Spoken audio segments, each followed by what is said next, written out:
우리 함께 보실 하나님의 말씀은 구약성경 사무엘하 12장 7절부터 15절까지의 말씀입니다. 제가 봉독하겠습니다. 오늘은 마지막 절 합독을 하지 않도록 하겠습니다. 12장 7절부터입니다. 나단이 다윗에게 이르되 당신이 그 사람이라.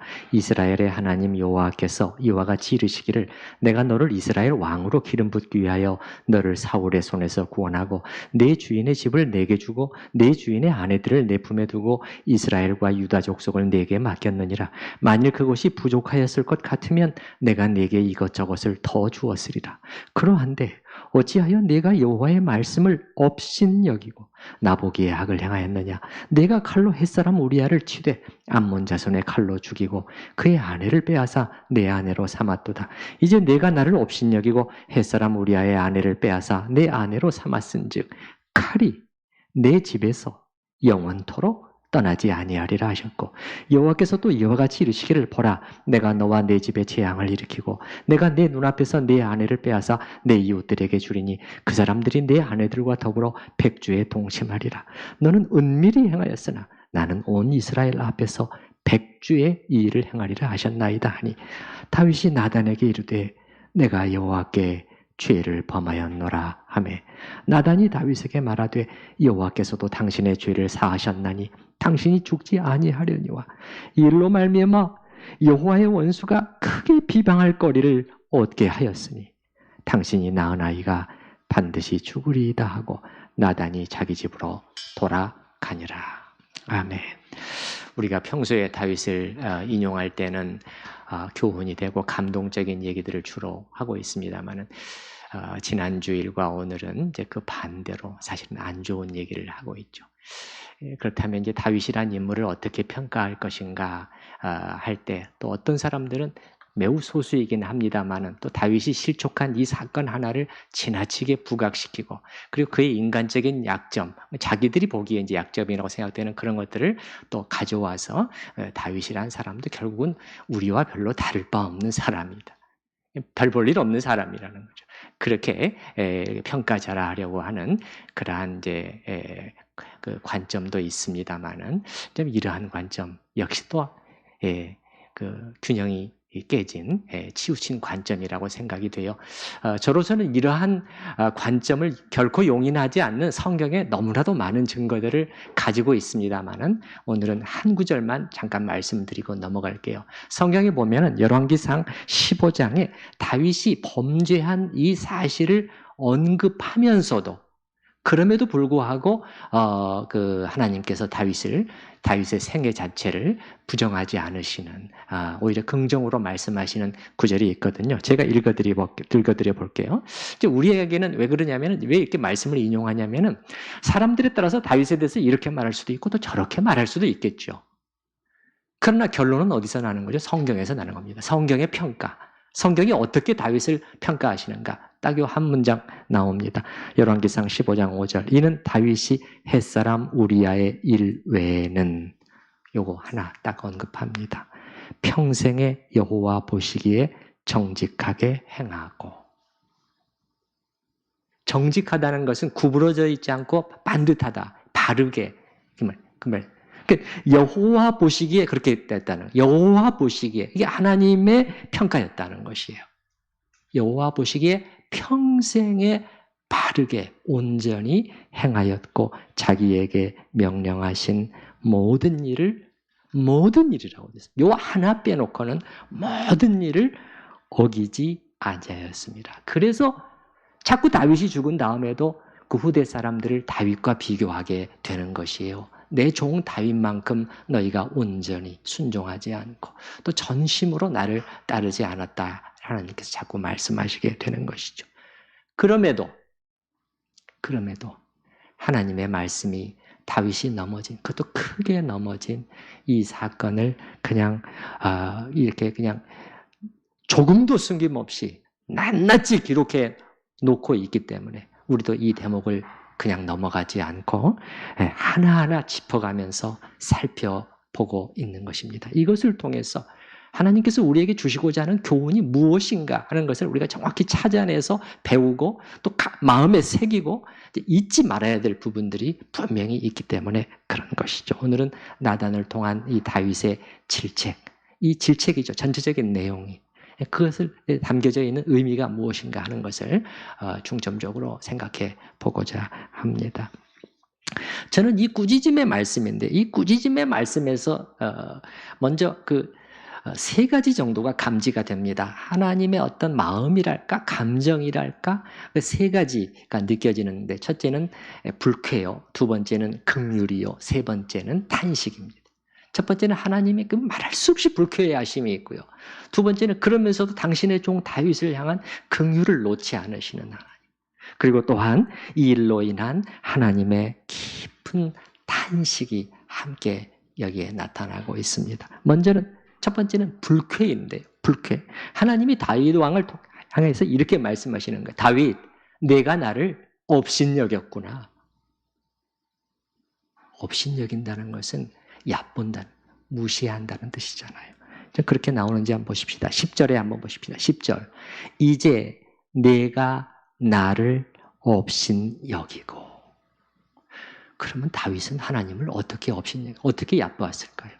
다윗이 이런 죄를, 간음과 살인의 죄를 저지르는 과정 속에서 하나님을 마음속으로 막 코웃음 치면서 막 우습게 여기면서 의식적으로 그렇게 했다는 말일까요? 그러지 않았을 것입니다. 그럼 하나님께서 왜 다윗에게 네가 나를 업신여겼다고, 네가 나를 참으로 얕봤구나 그렇게 말씀하신 것은 뭐냐는 거예요. 그 의미는 그 바로 앞에 9절에 보면 또 나옵니다. 똑같은 표현인데요. 똑같이 업신여기다가 나오는데 목적어가 달라져 있어요. 9절에 보면 그러한데 어찌하여 내가 무엇을, 여기서는 여호와의 말씀을 업신여기고, 9절에서는 하나님의 말씀을 업신여겼다. 10절에서는 네가 나를 업신여긴 것이다. 똑같은 것이라는 거예요. 이게 지금 분리되지 않았다는 것을 우리가 알 수가 있는 것이죠. 여기서 우리가 알 수 있는 것은 뭐냐면, 그러니까 우리가 하나님의 말씀을 무겁게 여기지 않고 가볍게 그냥 가볍게 불순종해 버린다면 이것은 하나님의 말씀을 업신여기는 태도라는 거예요. 이게 얕보는 태도라는 거예요. 이게 이제 우습게 보는 태도라는 거예요. 그리고 그것은 또한 하나님 자신을 업신여김에 해당하는 것이라고 가르쳐 주시는 것이죠.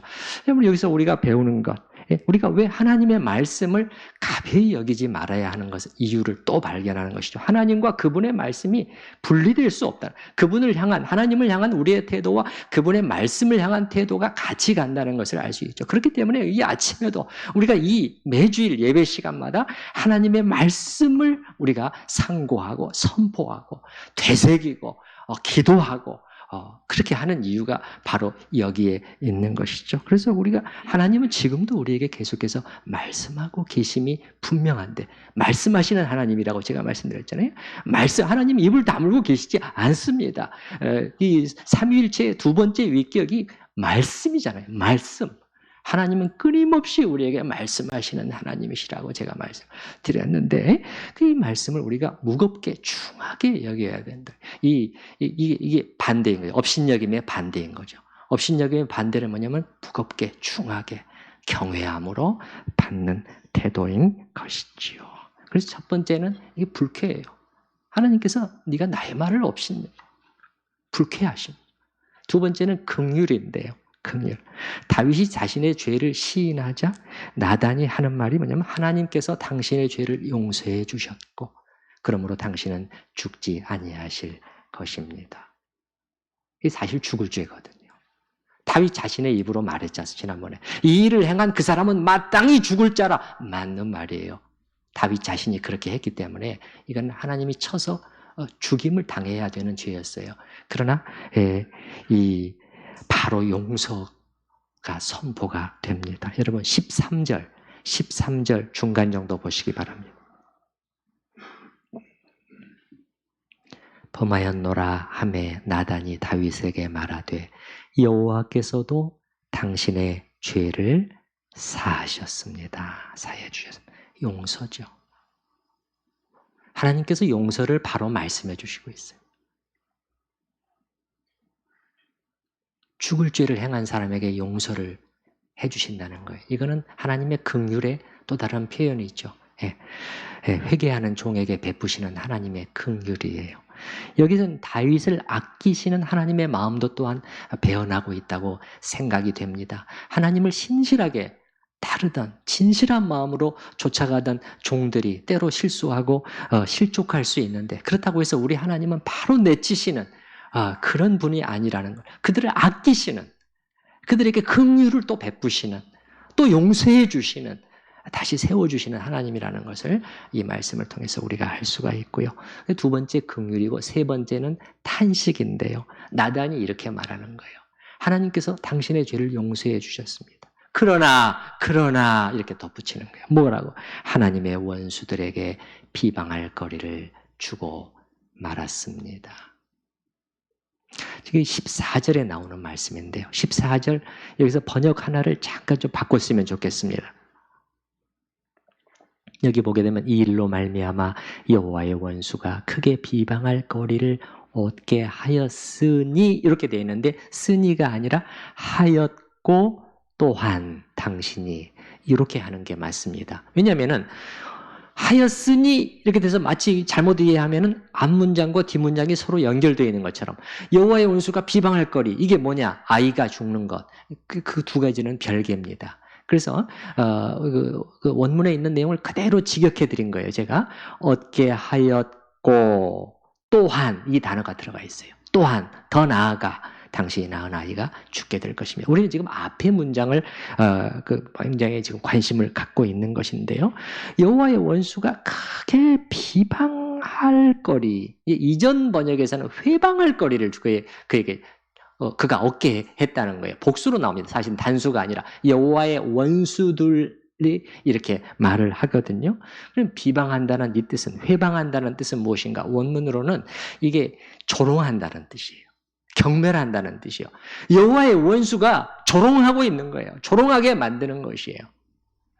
그리고 이제 많은 영어 번역들은 신성모독하다 이렇게 이제 번역을 해놨어요. 그래서 여호와의 원수들에게 신성모독을 할 기회를 주고 말았군요. 자, 이 의미, 자, 하나님의 원수들의 조롱할, 경멸할, 신성모독을 할 기회를 준다는 것이 무슨 뜻인가? 이 부분은 명확하지가 않아요. 주석가들도 그렇고. 그럼 우리가 이 사실은 분명하잖아요. 뭐는? 여기 보게 되면 14절이 어떻게 시작합니까? 이 일로 말미암아라는 거예요. 이 일로, 이번 당신의 범죄, 이것으로 인해서 하나님의 원수들에게 무언가 기회를 주고 말았다는 거예요. 이건 뭡니까? 이 속에 담겨 있는 감정은 탄식인 거죠. 탄식. 절대 이 일은 일어나서는 안 됐습니다. 안타까운 탄식인 거예요. 죄는 용서받을 수 있지만 전혀 없었던 것처럼 되지 않는다는 것을 알 수가 있어요. 이게 두려운 일인 것이죠. 그래서 우리는 세 가지를 먼저 살펴봤어요. 하나님의 불쾌, 긍휼, 그리고 탄식인데요. 그리고 저는 오늘 이 나단의 전언을 듣고 다윗의 마음 상태를 한번 저는 생각해 봤습니다. 다윗의 마음 상태가 어떠했을까요? 우리가 오늘 읽은 이 말씀은 다윗에게는 참으로 무서운 이 드러내심이요, 꾸짖음이요, 또 심판의 선언이었음이 분명합니다. 전에는 제가 읽을 때 오늘 읽은 본문을 보면서 하나님의 이 야단치심, 이 꾸짖음은 다윗이 지은 큰 죄에 비하면 조금 약한 편이 아닌가 이런 생각도 했었는데요. 이번에 다시 읽으면서 전혀 그게 아니라는 것을 알게 되었습니다. 이 질책은 뭐라고 표현해야 될까? 아주 서리빨 같은 거죠. 서리빨 같은 꾸짖음을 하나님께서 주고 계셨다는 것을 제가 알게 됐어요. 다윗의 입장에서 볼 때 7절 우리 지난번에 봤죠? 나단이 다윗에게 이르되 당신이 그 사람입니다. 이 한마디를 들은 이후부터는 말이죠. 여러분 사실 나단의 입장에서 이게 우리나라식으로 표현하면 어떻게 되겠습니까? 주상전하가 바로 그런 사람입니다. 그 말 아니겠어요?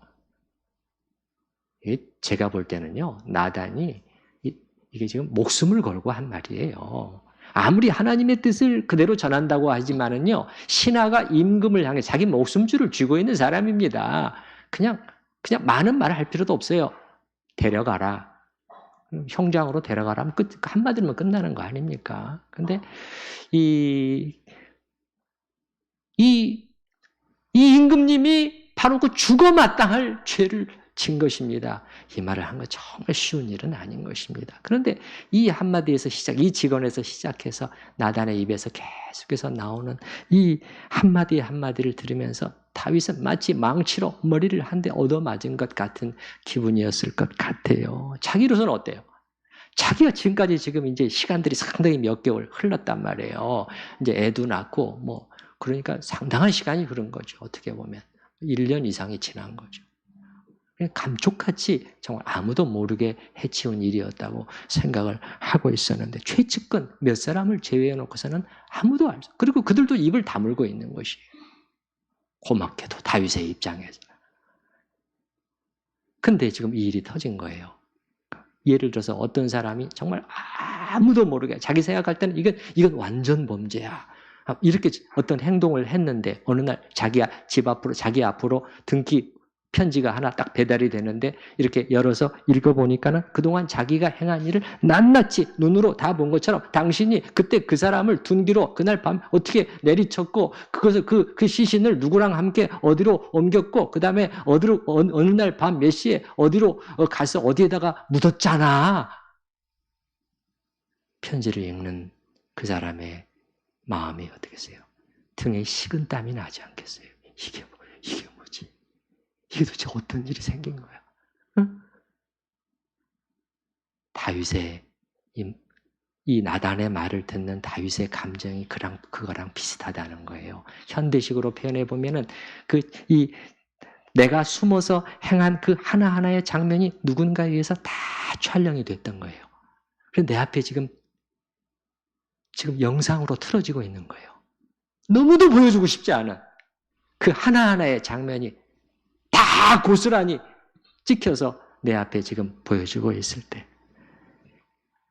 그리고 우리 하나님은 얼마나 적나라하게 드러내시는 분인가 하면은 네가 암몬 자손의 칼로 우리아를 죽였지 않느냐라고 하나님께서 묻고 계시는데 왜 이게 중요한 말이냐면 다윗에게는 지금 처음 듣는 말이에요. 다윗은.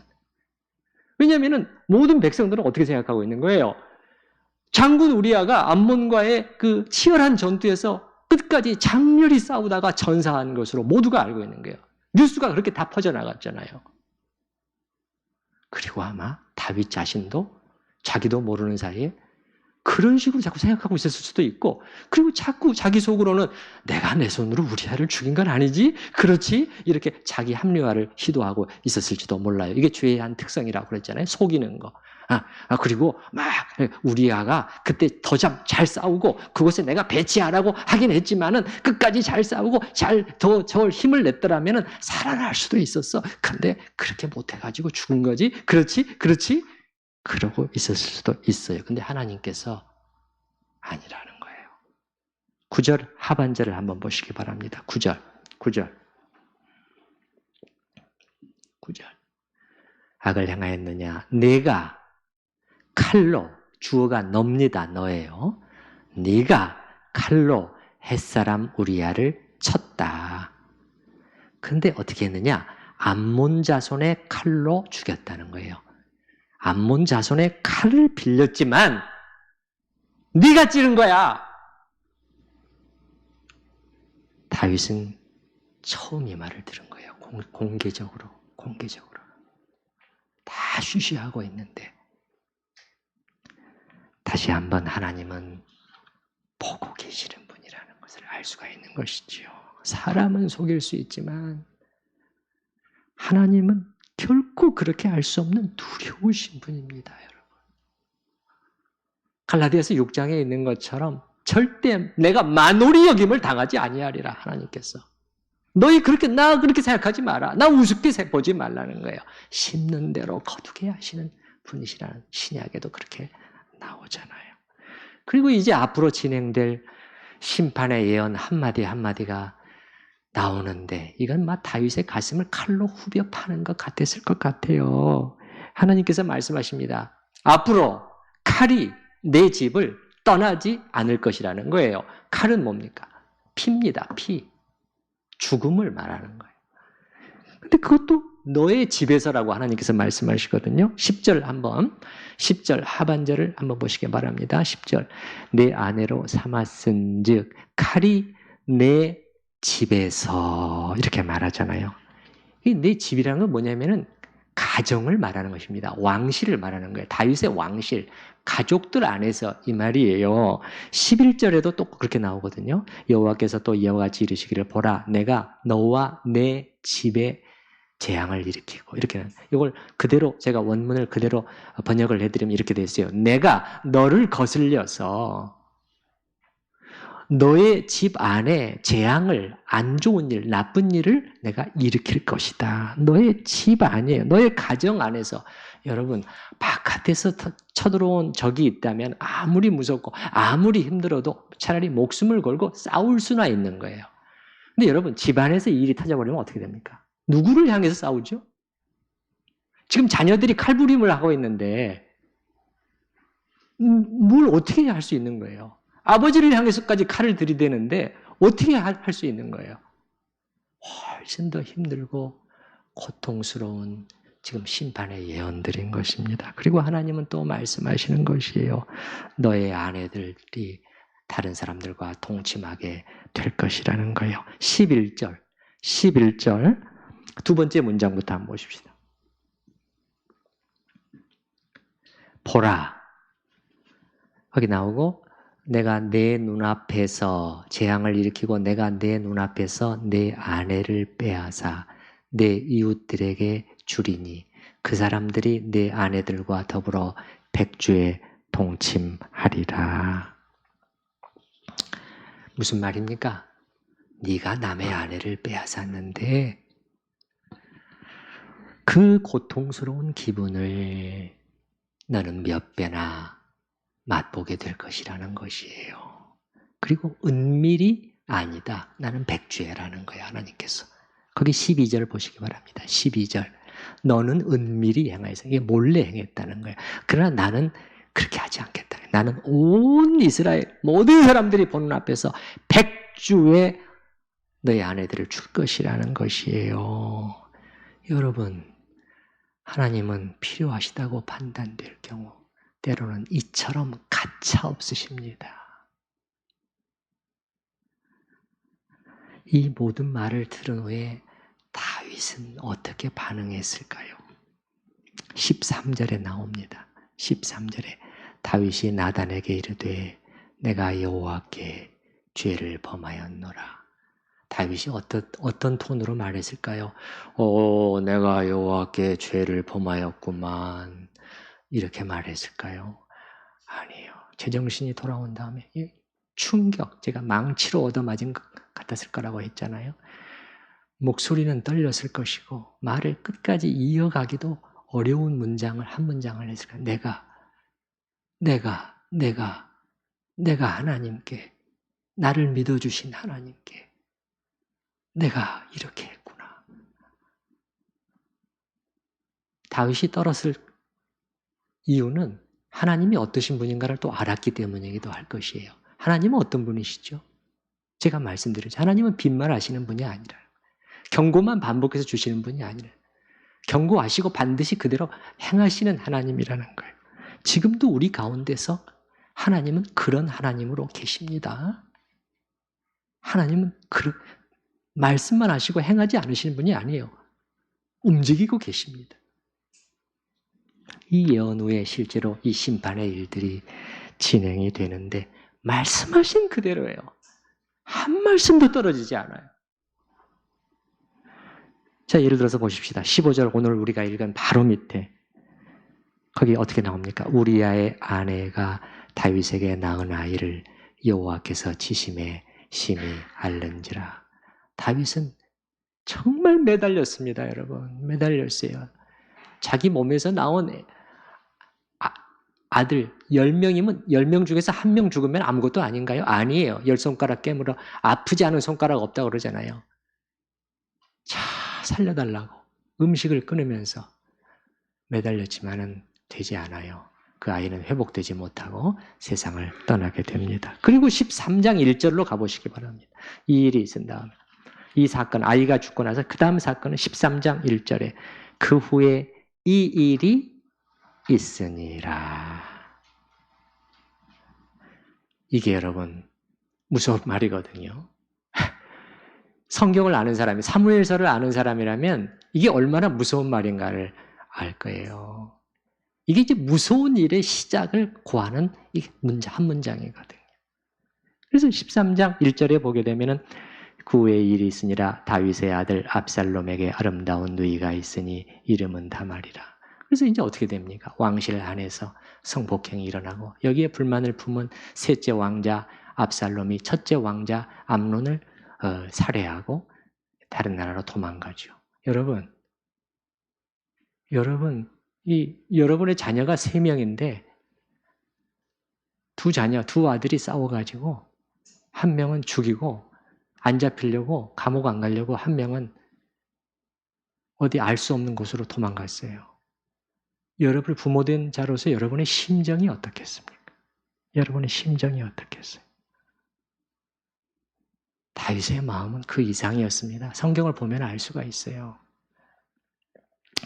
그 압살롬이 나중에 다시 돌아와서 또 반역을 일으키고 아버지를 죽이려고 하다가 오히려 자기가 죽게 되죠. 제가 다윗의 왕자들을 한번 조사를 해보니까 왕위 계승 소열이 가장 높은 첫 번째부터 네 번째 왕자 중에서 두 번째를 빼놓고는 전부 다 이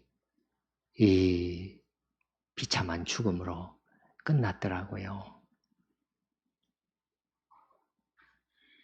두 번째도 누구냐면은, 두 번째 빠진 사람이 누구냐면은, 참고로 말씀을 드리면은, 다윗의 아내 아비가일을 통해서 낳은 사람이에요. 아비가일 기억나시나요? 예, 나발의 그 아내였잖아요. 근데 이 왕자는 다니엘이라는 이름인데 성경에서 그 후로 안 나와요. 학자들은 다니엘은 빨리 죽었을 것으로 추측을 해요. 우선 개인적인 그러한 병이나 이런 것 때문에.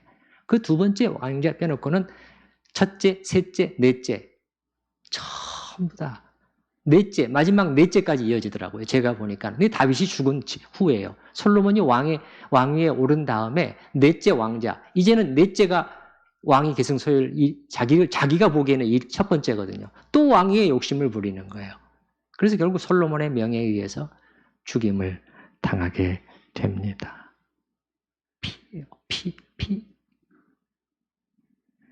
참으로 그 12장, 여러분 12장 10절 말씀, 12장 10절에 맨 뒤에 있는 이 말씀이요. 12장 10절에 맨 뒤에 있는 말씀, 칼이 내 집에서 영원토록 떠나지 않을 것이다. 이 엄중한 말씀 그대로 응하고 있는 것이에요. 또 가족들만 문제였습니까? 압살롬의 반역으로 말이죠. 이 쿠데타가 1차적으로는 성공했잖아요. 뒤집어 엎었어요. 근데 다시 또 뒤집히잖아요. 이 과정 속에서 이제 또 온 이 나라에 큰 전쟁이 터지잖아요. 그래서 이 동족 간의 피해 살육전이 벌어지는 거예요. 끔찍한 피해 살육전이 벌어서 2만 명 이상이 죽었어요. 2만 명 이상이. 온 나라가 막 요동치는 거예요. 심히 요동쳤습니다. 여기서 다시 한번 우리는 외부의 적과의 싸움보다도 더 어려운 것이 우리 내 안에 있는 적과의 싸움이 아닌가 하는 것을 생각해 보게 됩니다. 무슨 말인가 하면은 당시 이스라엘이라는 나라를 여러분 생각해 보시게 되면은 이 다윗과 이 솔로몬 치세에서는요, 이 다윗 왕국을 흔들 수 있는 적이 없었어요. 주변에요. 아무리 강대국이라도. 영토만 해도요, 이 유프라테스강 서편을 거의 관할했습니다. 열왕기상 4장에 보면 나와요. 제국이었습니다, 사실상. 이 공고한 나라를 누가 흔들 수 있었냔 말이에요. 그런데 이 견고한 나라가 어떻게 해요? 다윗이 자기와의 싸움에서 무너지게 되니까 자기 안에 있는 죄, 자기 안에 있는 이 죄의 욕심, 죄의 미혹, 유혹에 자기는 별걸 아닌 줄로 알았단 말이에요. 밖에 적만 물리치면 되는 줄 알았단 말이에요. 그러면 자기 나라가 튼튼할 줄 알았단 말이에요. 그러나 안에 있는 적에 무너지게 되니까 어떻게 되세요?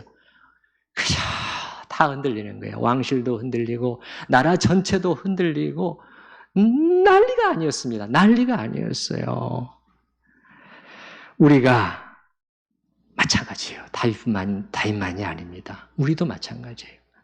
우리 자신과의 싸움을 작게 여겨서는 안 된다는 것을 여기서 금방 배우지 않습니까? 금방 배우지 않아요? 여러분이 경계하면서 싸워야 할 여러분 안에 있는 적은 누군가요? 무엇인가요? 없습니까? 아니죠. 성경은 두 가지로 말하죠. 죄와 정욕. 정욕은 욕심이라는 단어예요. 죄의 미혹, 온갖 욕심. 우리를 잡아 삼키려고. 그렇게 몰려들잖아요. 예. 조금만 방심하면. 예. 그거 우리가 별거 아니라고 생각하고 밖에 있는 적만 잘 물리치고 그러면 뭐 문제 없지. 아니에요. 훨씬 치명적인 결과를 초래할 수 있는 것이 우리 안에 있는 적을 소홀히 한 결과일 수 있다는 것을 우리가 배우게 되는 것이죠. 하나님의 심판은 참으로 엄중했지만 그러나 동시에 이것은 또한 다윗을 살려내기 위한 하나님의 징계였다는 것도 우리가 알 수 있습니다. 하나님께서 나단을 보내셔서 이렇게 신속하게 개입하심으로 오늘 말씀에서처럼 이 통렬한 질책을 통해서 다윗을 꾸짖으시고 그리고 그가 회개하고 돌이키게 하십니다.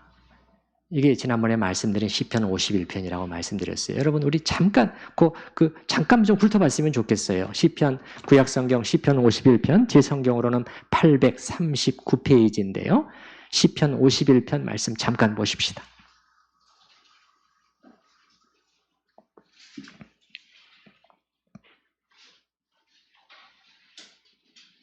(839페이지) 근처입니다. 자, 시편 51편 제목에 잘 나와 있죠. 다윗의 시, 인도자를 따라 부르는 노래. 다윗이 밧세바와 동침한 후 시간이 많이 흘렀죠. 선지자 나단이 그에게 왔을 때 요 일 직후에 다윗이 쓴 참회의 시로 보이는데 여기에 보게 되면은 네 가지 정도가 다 보입니다. 죄의 인정, 그리고 회개하고 돌이킴, 깨끗게 됨, 그리고 기쁨의 회복인데요. 첫 번째는 죄의 인정입니다. 3절, 4절 보시기 바랍니다. 3절, 물은 나는 내 죄과를 압니다. 가슴으로 안다는 뜻이라고 말씀드렸습니다. 내 죄가 항상 내 앞에 있나이다. 내가 주께만 범죄하여 주의 목전에 악을 행하였사오니 주께서 말씀하실 때 의로우시다 하고 주께서 심판하실 때 순전. 주님은 바르게 판단하셨습니다. 하리이다. 다른 말로 하면 내가 그 사람이라 그런 뜻이에요. 내가 지난번에 말씀드렸죠. 그리고 가슴 아픈 회개와 돌이킴이 나옵니다. 17절 보시면 하나님께서 구하시는 제사는 상한 심령이라. 자기의 마음 상태를 말하는 것입니다. 상한 심령은 뭡니까 여러분? 깨진 심령입니다. broken heart예요. broken spirit이에요. 깨진. 고통스러운 회개 속에 아마 다윗은 눈물의 홍수 속에 있었을 것입니다. 침상에서도 눈물이 그치지 않고 흘러내렸을 것이에요. 하나님께서 구하시는 제사는 상한 심령입니다. 주님, 이 상하고 통회하는 마음을 주께서 멸시하지 않으실 것을 제가 압니다. 깊은 통회와 자복과 돌이킴이 있고 그리고 깨끗해짐의 경험이 있어요. 참, 이 통회, 이 회복이 누구한테는 안 보이는 거예요. 솔로몬한테는 안 보인다니까요.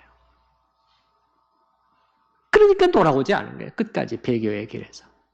이게 큰 차이점이라는 거예요. 다윗은 바로 돌이켜. 그리고 깨끗해짐의 경험이 있습니다. 7절. 우슬초로 나를 정결하게 하소서. 주는 좀 더럽혀져 버렸습니다. 죄는 영적인 더럽힘이죠. 죄는 우리를 늘 더럽히는 거예요. 내가 청하리이다. 나의 죄를 씻어주소서. 내가 눈보다 희리이다. 기쁨이 회복이 있습니다. 8절. 그 밑에 내게 즐겁고 기쁜 소리를 들려주셔서 주께서 꺾으신 벼, 얼마나 무서운 벼입니까? 고통스러운 일. 그러나 다시 살아나서 즐거워하게 하소서. 12절에도 주의 구원의 즐거움을 저에게 회복시켜 주시옵소서. 그 이후에 다윗이 보여주는 모습, 하나님의 혹독한 징계를 엄청난 인내와 순종으로 다 받아냅니다. 이게 쉬울 것 같지만 여러분 살아보면 절대 그렇지 않습니다. 만약에 하나님께서 우리가 잘못한 것으로 인해서 우리에게 5가지의 징계를 내리신다면 우리는 그 한두 가지도 힘들어할 사람들입니다. 못 견뎌할 사람들, 입이 나올 사람들. 다윗은 그렇게 하지 않습니다.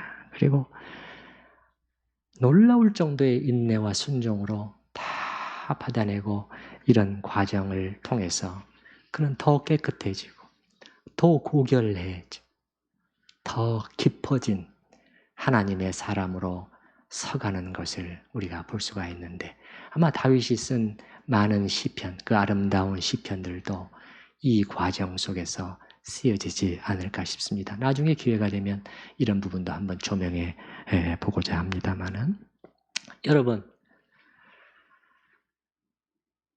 다윗은 회복되었다고 말씀을 드렸습니다. 엄청난 죄를 저질렀지만 그는 하나님을 피하지 않았고 하나님께 나왔고 하나님은 그를 받아주셨고 징계하셨지만 깨끗게 하시고 그를 회복시키신 것을 하나님의 사람으로 더 깊게 온전히 세워내신 것을 보게 됩니다. 여러분, 우리도 마찬가지예요. 때로 넘어지는 일이 있을지라도 여러분 하나님 앞에 꼭 나가야 됩니다.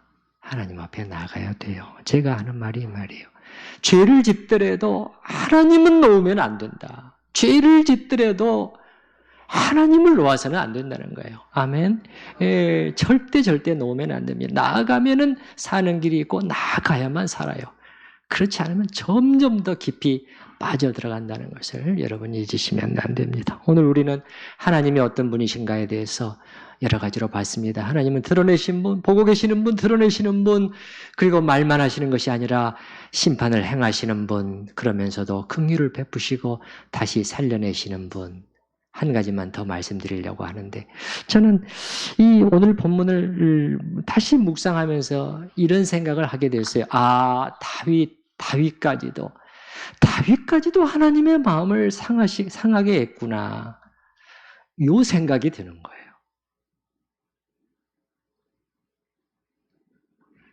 그러고 보면 하나님의 시각에서 보면은 이 아브라함도 또 모세도 또 다윗도 그렇고요. 이런 위대한 하나님의 종들, 구약의 최고의 영웅들인데 이들까지도 사실은 실수하고 실족하고 죄를 지었다는 사실을 우리는 성경의 정직한 기록을 통해서 알고 있지 않습니까? 물론 그렇다고 해서 우리가 이런 분들을 함부로 말해서는 절대 안 될 것이에요. 그들과 우리를 비교해 본다면 이건 상대가 안 돼요. 그분들의 거룩과 헌신 그리고 하나님을 경외한 그런 삶을 우리가 제대로 들여다보게 되면은 우리는 정말 그들의 이 발 뒤꿈치도 따라갈 수 없는 사람인 것은 확실해요. 그럼에도 부인할 수 없는 사실은 이들까지도 하나님의 마음을 상하게 했다는 거예요. 근심케 했다는 거예요. 성령을 근심케, 슬프시게 하지 말라고 그렇게 말하잖아요. 근심케 한 것이었다는 것이에요.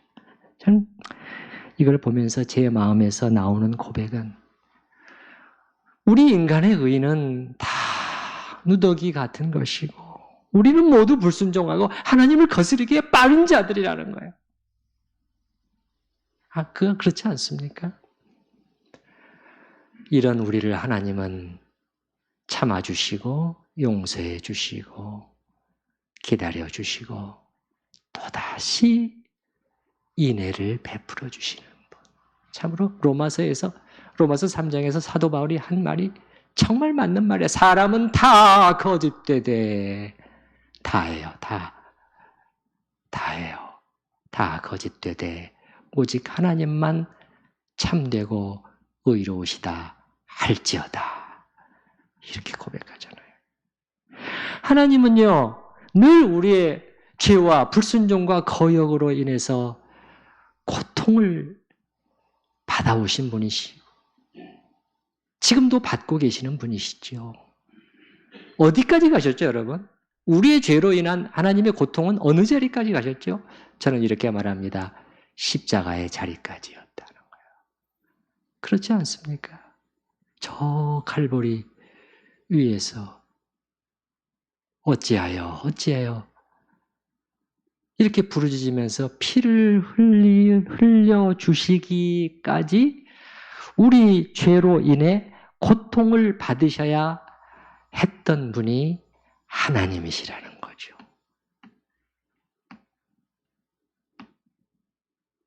우리가 이런 하나님을 제대로 보게 된다면, 그리고 정말 우리가 그 하나님 앞에서 우리 인간이 어떤 존재들인가를 안다면 우리는 입을 가리게 될 것입니다.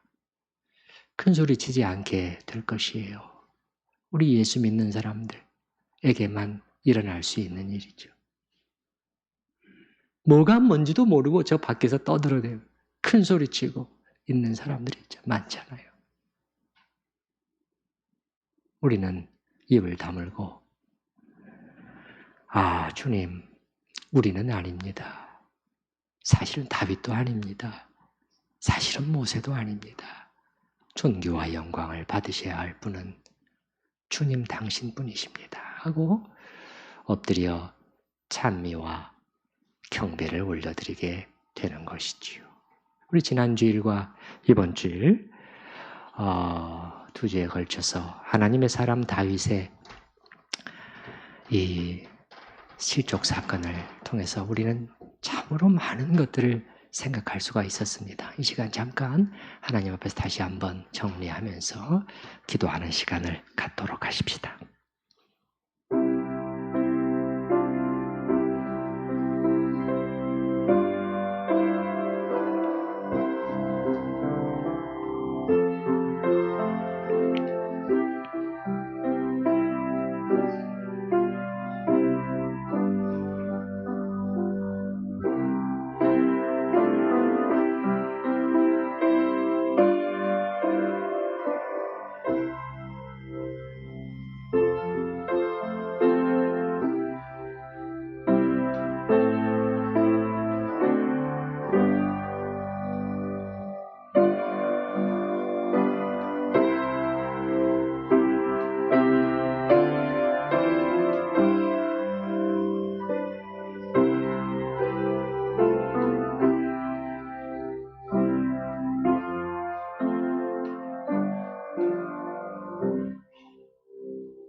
우리는 다윗의 이 사건을 통해서도 하나님을 여러 가지 면에서 보고 깨닫고 배우고 확인케 되었나이다.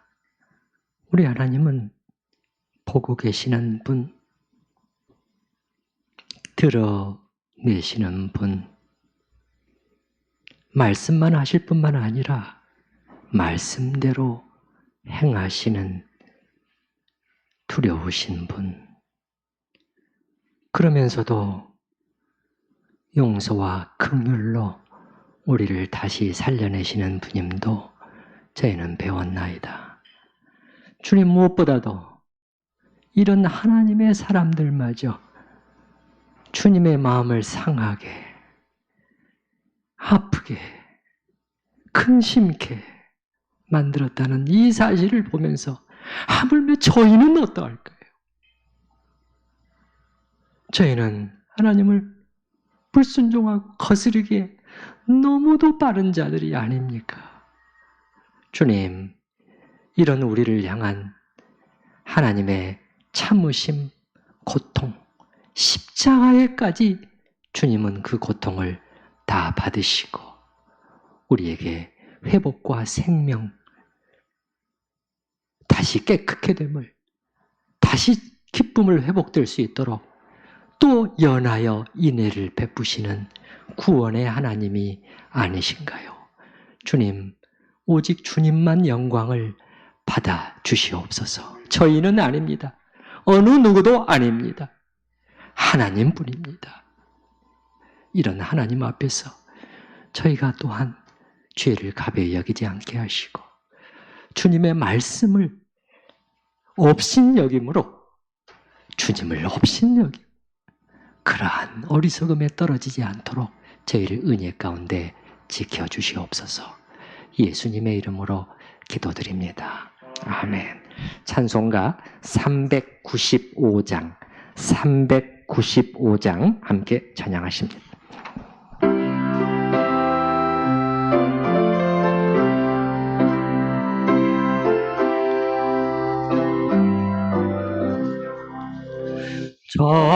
자비하신 예수여, 내가 사랑 가운데 의지할 리 없으니 슬픈 자가 됩니다.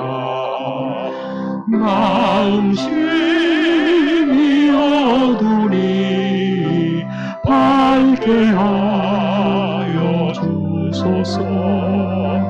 나를 보시고 항상 인도하소서. 죄를 지은 까닭에 나의 마음이 고나니 용서하여 주시고 쉬게 하여 주소서.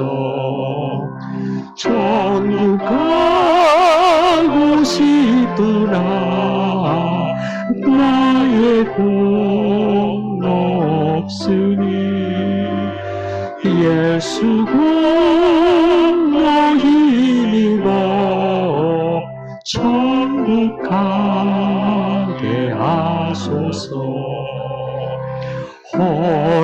허락하심 이루어 사랑 항상 있도다.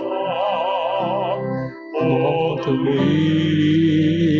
이뤄주심은 나는 믿사옵니다. 구주 밖에 누구를 달리 찾아보리요. 복과 영생 예수니 더 원할 것 없도다. 거룩하신 구주여, 피로 날 사셨으니 어찌 감사하온지 말로 알 수 없도다. 주의 귀한 형상을 나도 입게 하시고 하늘 나가서도 사랑하게 하소서.